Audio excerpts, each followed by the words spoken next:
Today, I will be showing how I track my sports card investments. Before I get started, I'd like to mention that I have placed links in the description below for the spreadsheet. Feel free to pause the video if you would like to download and have the spreadsheet open as I walk through it. It will have the formulas pre-populated in the first 1,000 rows. The spreadsheet is available in both Google Sheets and Excel formats. If you choose to use the Google Sheets format, it will likely open in a view-only mode. So what you will want to do is open up a new tab. You're going to want to go to sheets.google.com.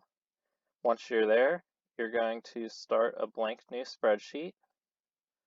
Then you'll come back to the template and you're going to select the entire workbook by clicking on this box here to the left of A and above 1. You're going to want to copy it. I'm doing this by hitting Control-C, and then you're going to want to paste it into the blank workbook, and I did that by pressing Control-V. And once you've given it 30 seconds or so, it should populate into your blank workbook, and then you'll be able to use this spreadsheet. So now I'm going to switch over to the Excel workbook. So now that I'm in my Excel workbook, I'm going to do a quick walkthrough of my sports card investment tracking spreadsheet. I'm going to be using a Luka Doncic rookie card as an example. So I fill out the fields in blue and red whenever I make a purchase. So I start by putting what sport, in this case basketball. For year, I enter 2018. Then I enter the manufacturer of the card, whether it be Panini Topps, Upper Deck, Donruss, Leaf, Pacific, etc. Then I input the athlete's name, so Luka Doncic in this case, and it was a Prism 280 card.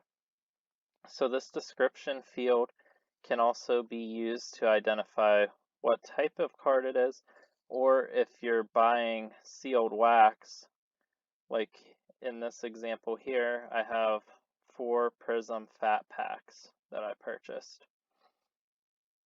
So it can be used either for singles or packs or boxes that you've purchased sealed.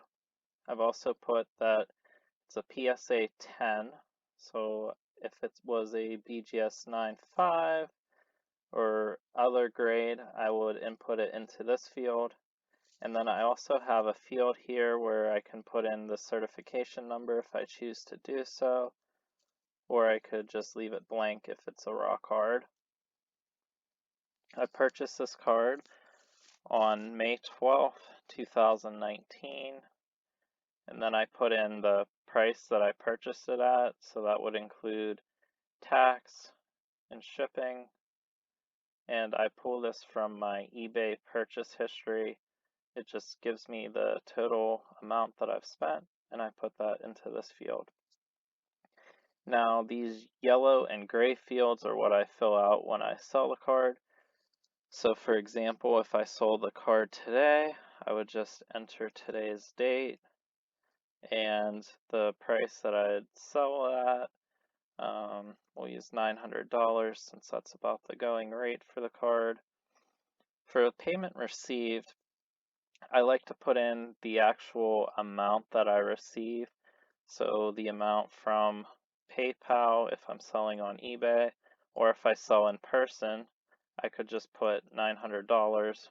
However, with PayPal, they take out roughly 3%. So just doing that off the top of my head, I would expect to receive somewhere around this amount. Now for shipping, I'll just put in a cost with shipping and insurance. It's just an estimate. If I spent any money to get a card graded, I can use this grading field for that, which I had already purchased this card as a PSA 10, so I'll just input a 0 for that. And then this fees field will calculate based on the amount that I've sold the card for. It just takes a standard 10% eBay fee. Of course, if you were to sell this local, you could just edit the formula, change this to 0, and that takes care of the fee.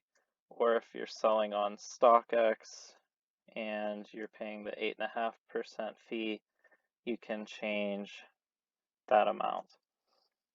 But it's set to a 10% fee, which is standard on eBay. Then this formula here calculates our profit.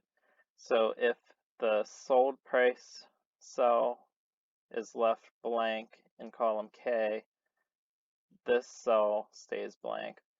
However, if you do enter a sales price in there, it will take the payment received amount and subtract out the purchase price minus your shipping cost minus your grading fees, and then finally minus your selling fees. And then for this ROI field, the formula acts the same way. If that sold price is left blank, it won't calculate. But if you do have a price in there, it calculates by taking your profit and dividing your purchase price and any grading fees. One other nice feature that I like to use are the filters in this workbook. This is extremely useful whenever it comes to tax time. If you want to see all of the cards that you sold in a given year, you can just go to the filter, select what year you want to look at, and you can see all of the cards that you've sold in that year. So I hope this tutorial helps a few of you out. If you have any questions, feel free to leave a comment and I'll do my best to help you out with any issues that you're encountering with this workbook. Like I said, there will be links in the description to the Google Sheets and the Excel version.